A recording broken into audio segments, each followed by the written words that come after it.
Hello everybody and welcome back to my channel. This is Bruce here after a good game week. Terrible game week for Fantasy Premier League players, but if you made the right tweaks, I'm sure you got some points.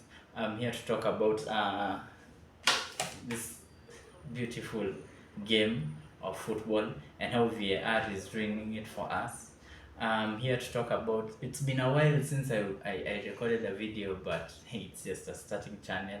I'll look for a consistent way of posting and still working out the bugs, but in due time I'll be good. Anyway, starting off, early kickoff. Early kickoff. If by any chance I have any international fans in Kenya, there's a phrase that we usually say in Kenya. We usually say ogopa early kickoff.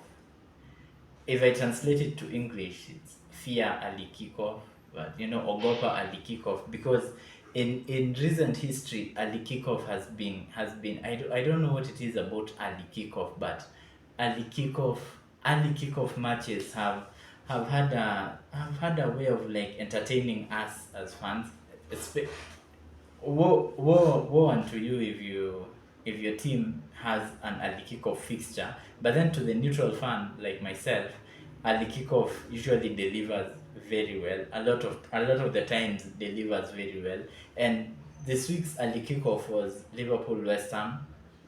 Liverpool drew 2-2 with West Ham, though there was a controversial decision concerning Cody Gakpo, and yeah, that was just that was minor. It was so minor because at the end of the day, with Liverpool we saw it with Atalanta, we saw it with what's the other in recent games. They've had chances to put the game to bed. They've had chances to like finish off the game, but then Darwin Nunez, I don't know, does he need glasses to see the goal? Because oh my god, Darwin Nunez misses so many chances for Liverpool, but you can tell that he has the potential to grow into a top striker because he has the pace. You can see the chances that he finishes. Funny enough, he finishes the goals that you don't think he'll score, he scores. But then the goals that will look like a tap in to him, since he scored more amazing goals, so you think this is like a tap in to like a Darwin Nunez, he misses those goals. And like Mo Salah has been out of form completely ever since his injury, and the argument with Klopp in the beginning when he was being subbed on, I don't know what was going on until Darwin Nunez had to come and like separate the two. Harvey Elliott's chance at he almost put the game to bed, but then Harvey Elliott just didn't have the minerals to do it. But overall, all in all, Liverpool all through the season they don't have like a definitive striker, because they have players who can play as a striker, but then they just tweak it. In the beginning of the season, you think like how many structures could he build with like that front three. You have Mo Salah, you have Cody Gakpo, you have Darwin Nunez, you have what's the name of the guy they bought from Wolves, Diogo Jota. You have amazing, amazing front players, but it's just been hard for them. And personally, you all know I am a Man United fan, so I hate Liverpool. It's engraved in my DNA. Liverpool are our biggest rival. Liverpool Man United is the biggest rivalry in world football.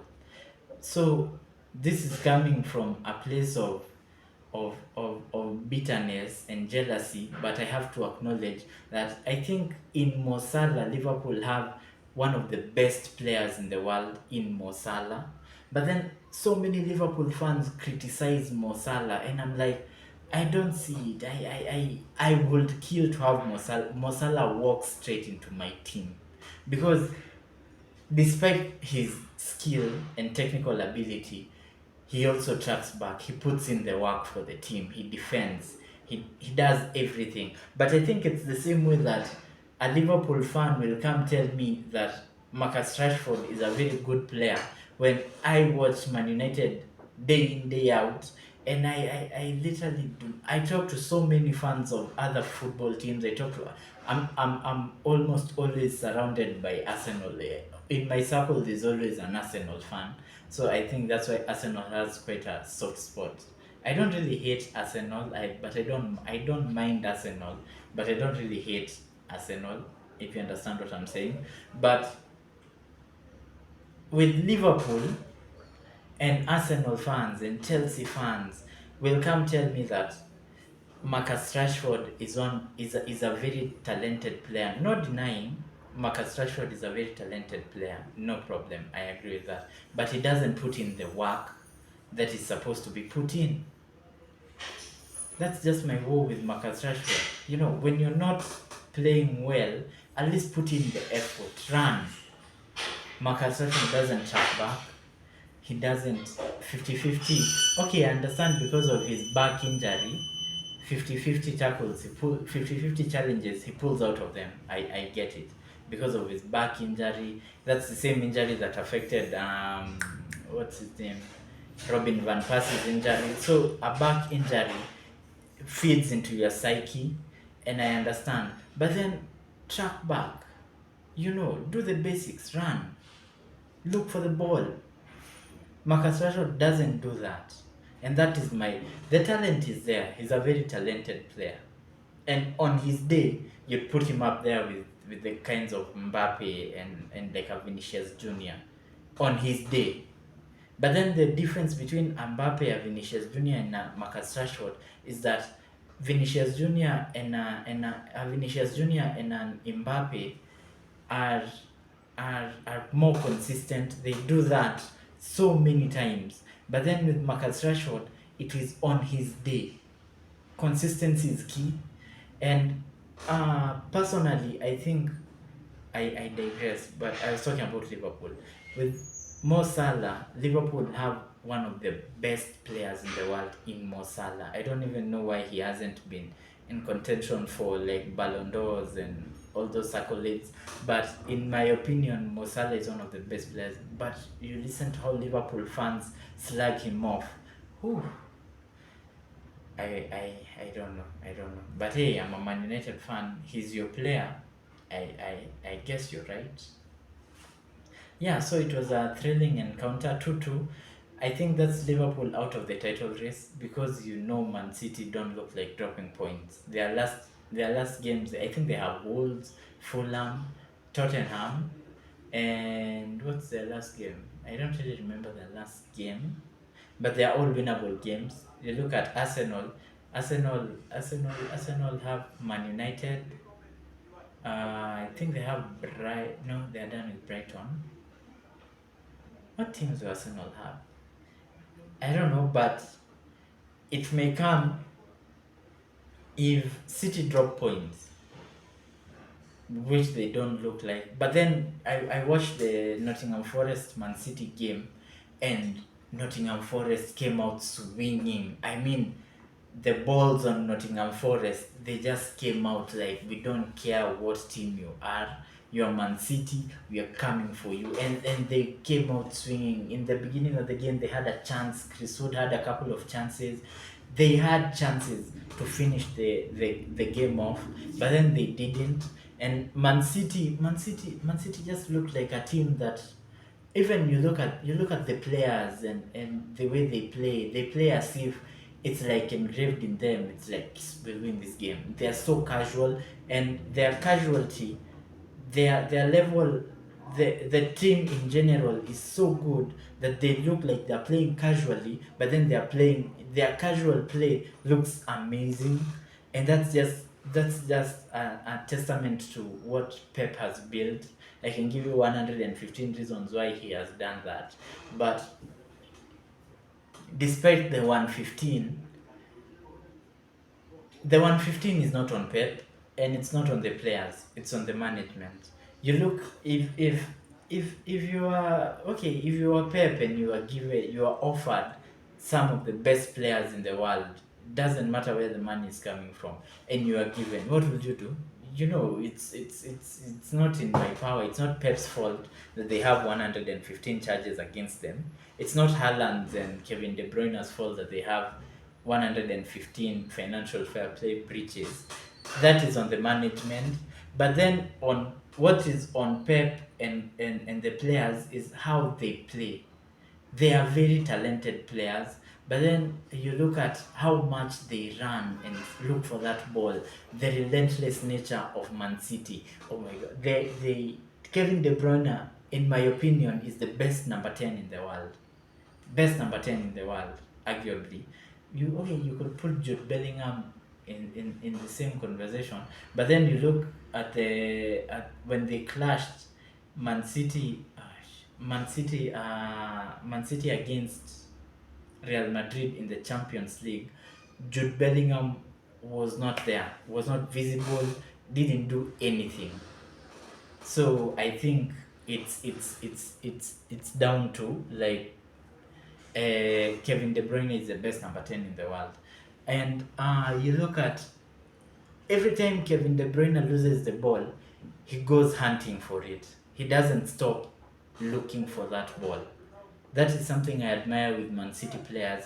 They acknowledge, they know that they're the best, but they don't stop looking for that ball, and they keep the ball so well to the point that it's kind of boring. And I have a really controversial take. Personally, you look at the downfall of Brighton this season, the amount of games they have lost because they want to play out from the back. Personally, okay, I admire playing out from the back, and I admire, like trying to move the ball and possession based football. But then I grew up under Sir Alex Ferguson, who didn't really play possession based football. It was more of counter attack, because personally I enjoy counter attack football because it's more risky, it's more, it's more entertaining.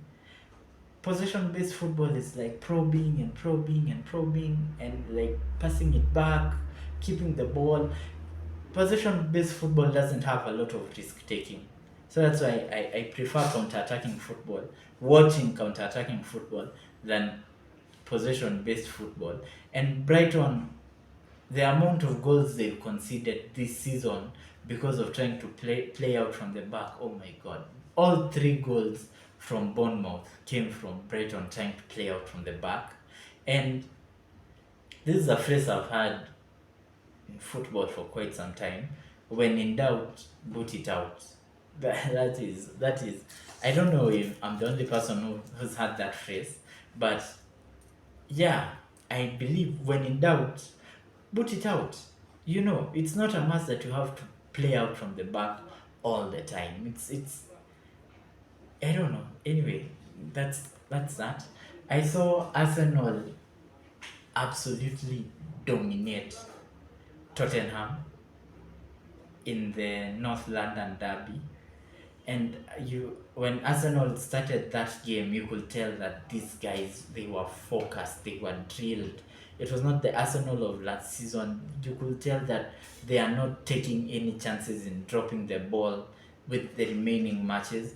And this is really controversial in that when it comes down to the second last game of the season, Man United Arsenal and City Tottenham, if it was to have City, if Man United had to lose that game, and I've told this to a couple of Arsenal fans, if Arsenal were to beat us and carry the Premier League title at Old Trafford to stop City doing 4 in a row, I will take it. It will hurt, but I will take it. You know, that is really controversial. That just shows you how much I hate Man City. But then on the other side, Tottenham fans hate Arsenal, and if it were up to them to like let City beat them to win the league, I don't know if you get it. It's literally, the league is in Tottenham's hand. Tottenham will decide who wins this league. Tottenham has already given Arsenal 6 points. So will Tottenham give Man City 6 points to help them win the league? We'll just have to wait and see. Um, yeah, it was a brilliant game. Uh, Beautiful game. I mean, I enjoyed watching the game as a neutral fan, though I was rooting for Arsenal, but it was a nice game. Arsenal dominated Tottenham from minute one. Okay, Tottenham had a spell where David Raya gave them a goal, basically. Second goal, it's Declan Rice gave them a goal. The penalty was a blatant penalty. Okay, even when I was watching the game, I could tell that is a penalty. I don't think any Arsenal fan can argue that. That was a penalty. They had a lifeline, but the way Arsenal managed the game to the last minute, admirable, admirable. Given in which this is the first team Arteta is managing, it's just admirable what Arsenal are doing. Young team as well, young manager. You know, kudos to Arsenal. You can't force them. They're doing their thing. And with Liverpool out of the title race, and this is just really controversial, but I came to realize that general football fans from other teams really, really, really don't like Man City. And I don't know why, but the amount of people I see not rooting for City, so many, unless you're a City fan, is when you. I think the only fans I know who root for City are Man City fans. No other fan for any other team is rooting for Man City, which shows you like Man City is so hated. I can give you 115 reasons why they are hated, but it's not on Pep and it's not on the players. I'm jealous of what Man City have. That's why I really hate them. And also, you know, when Ferguson, there was a time, there's this famous quote that has come to haunt Alex Ferguson recently when he was asked, "Do you think City will ever dominate football?" Like something of the sort. And I think Alex Ferguson was like, "Not in my lifeline." And you know, hunting Ferguson. Right now, City are dominating football, and not in my lifeline. Sorry, not in my lifeline, but you know, I think dynasties come to an end, eras come to an end, but yeah. Speaking about Manchester United, yeah, we drew 1-1 to Burnley, and I have nothing to say about the game. Literally, you know, like so I know people. And I'm sorry, but these are older Man United fans who I know really want Ten Hag out. But at the end of the day, with yesterday's game, what do you expect him to do? Okay, I didn't like the substitutions, but then we only have one striker, and if Kobe Mainoo gets injured, he's the only player who can play as a holding midfielder. And rewatching the game on Sunday, you could see that Kobe Mainoo was tired. He was absolutely tired. The way there was a point in that Burnley's number 10 had the ball, and like the ball was played to Burnley's number 10, and Burnley's number 10, I don't really know his name, so I don't know, but he was running, and Kobe Mainoo fit 100%, not even 170% Kobe Mainoo could get to him. But then you could see Kobe Mainoo trying to recover, and like he's blowing out. He was tired. So the substitution was valid. Give him a rest. We have bigger fish to fry. And when Kobe Mainoo and Rasmus Højlund were removed, we scored a goal. That game, we were supposed to win that game if it wasn't for Casemiro. Would, honestly speaking, if you woke a guy in a coma right now and told him one of Casemiro and Maguire has won 3 Champions Leagues in a row, one of Casemiro and Maguire has 5 Champions Leagues in his locker room, what do you think the guy in a coma will say? Who do you think the guy just waking up in a coma will tell you who has won more Ballon d'Or, is it more Champions League, sorry. Is it Casemiro or is it Maguire? Because personally, Casemiro signed his release forms with that stupid penalty he took against Coventry. That is when Casemiro signed his release forms. That is when I gave up on Casemiro, because that is not the Casemiro who's won 5 Champions Leagues in a row. That is just not him. And the people saying Ten Hag out, I would really like to know, what would you do different there? What would you do different? You're saying that we don't have a style of play. Yes, we do have a style of play, but the players that we have cannot sustain the style of play, because you can really tell with when that this is where I can give you a clear pattern for this season. You look at Man City nowadays. Man City nowadays play with one holding midfielder and 2 number 10s.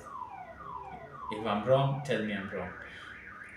You look at Arteta in the beginning of this season. He wanted to play with one holding midfielder in Declan Rice and 2 number 10s in Kai Havertz and what's his name? Odegaard. You look at Ten Hag this season, wanted to play with one holding midfielder and 2 number 10s in Mason Mount and Bruno. And they all worked under Pep one time. It's working for Pep right now because he's had time to build the structure. I don't know if you understand what I'm saying. And that is what Ten Hag wanted for this season, because he saw, okay, last season I played Casemiro with Eriksen and Bruno, 2 number 10s, and it worked to some extent. So what would happen if I bought a mobile number 10 in Mason Mount? I think that was his plan, playing Casemiro, Mason Mount, and Bruno Fernandes, or playing Kobe Mainoo, Mason Mount, and Bruno Fernandes.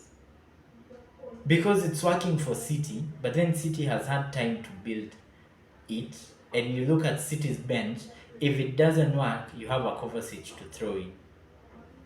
You know, with Man United, you can really tell what they're trying to do.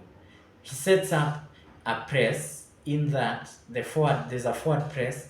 In football, there's a forward press, a mid press, and a low press, and they are all supposed to move together. But then our low press doesn't have the pace, so they sit back, and you find our midfield and the forward press, they are pressing up high, and it leaves a whole gap between the midfield and the defense. But then the defense can't push up because the defense can't recover. I don't know if you understand what I'm saying. So it's either you park the bus or just whole team pressing, but then it leaves you suspect for counter attacks. But then Ten Hag is trying to do it all and trusting the defense in that. Okay, that's why we get broken on so often, and the midfield doesn't look like it's there, because there's a high press and a low block. So if the team is breaking on us, the defense can't step up, because if you step up and the ball is knocked around, one defender is pulled out, the other defender is pulled out, and they are in one-on-one. So the defense has to hold this line and move slowly to the edge of their box and try to block the shots. And you can see what Ten Hag is trying to do. You can see what Ten Hag is trying to build. In the beginning of the transfer window, he wanted Kim Min-jae. What did they give him? Johnny Evans. Johnny Evans is old. He's not mobile. He's not fast. So he can't implement his style when with a Johnny Evans, a Maguire. The only two defenders who can implement Ten Hag's style is what's his name? Rafael Varane, Lisandro Martinez, and Luke Shaw. And Luke Shaw is a left back. But then Luke Shaw at left centre back is one of the best centre backs in the league. I could say that with total confidence. But then they are all injured. We only have one centre back fit, and that's Harry Maguire. So what else do you want him to do? You Ten Hag outers. What else do you want him to do? But anyway, that was just my yeah. I ran out of time, but just something to bring in. I Rumors have it that La Liga want to take their games to the US. You know, create a mini Super League. You know how Fiorentino Perez is held up on a Super League and Barcelona and Real Madrid, but they messed up their own league. So let them do whatever they'll do. Um, yeah, Arne Slot coming in as the next Liverpool manager. I have to admit, I don't know anything about Arne Slot. All I know is that he manages Feyenoord, and I have to applaud Liverpool's management for that, because that's a risky move. I think Tottenham did the same in appointing Ant Postecoglou, but then you look at what's going on with Tottenham right now. So if it works, kudos to the management of Liverpool, and like if it doesn't work, man, you're damned if you do and you're damned if you don't. But honestly speaking, I didn't know anything about Arne Slot. I had to Google him. But hey, I'd really like to know what Liverpool fans think about the appointment, and make sure you subscribe to the channel, like this video if you enjoyed it, leave a comment down below if you don't agree with me. I will make sure to read the comments, and I'll see you all on the next one.